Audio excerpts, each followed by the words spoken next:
Somebody once asked me, how do you stay so creative?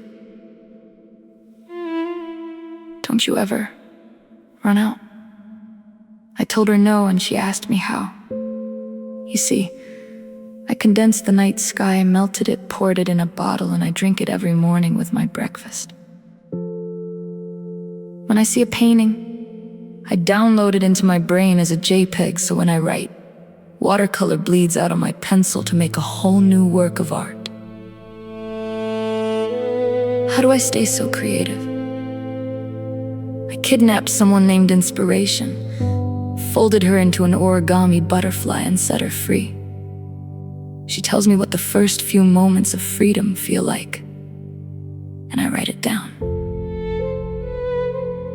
She tells me she misses the taste of liberty on her lips, and I write it down. She tells me home feels like a word in a foreign language, and I write it down. She tells me she wishes she could rip herself out of reality and glue herself into her happy place, and I write it down.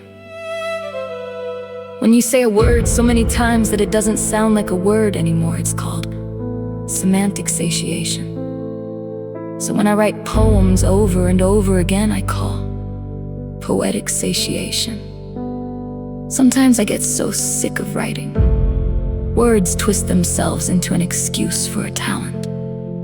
Sometimes I get so sick of writing, I vomit metaphors and the feeling of failure drips down my nose. Sometimes I get so sick of writing, poetic satiation invades my ear, captures inspiration and tears her apart. Maybe I should call it Word War I, or maybe Word War. I lost count.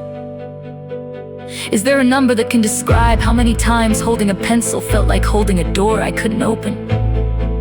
Or the number of times I've soaked up a Rudy Francisco poem just to bring out a failed message? Maybe writer's block is writer's wall in my case. And maybe every time I knock it down, someone has the nerve to put it back up. Maybe I'm just angry.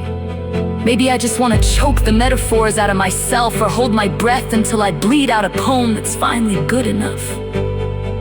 Maybe I don't even want to write anymore. Someone once asked me, how do I stay so creative? The honest answer is, sometimes I don't. Sometimes I just spit out the first godforsaken thing that comes to mind. Sometimes the word creative becomes an outcast to my entire vocabulary. Sometimes my rib cage becomes a coffin to hold the heart that used to beat for poetry. There are days when blank pages look like oceans I can't help but drown in. But until my hand withers away into dust and bone, it will continue to hold pens like they're swords. It will continue to worship paper like God. It will continue to write like it's a hospital patient.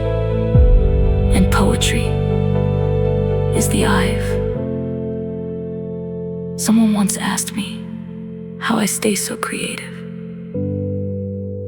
I hope I answered your question.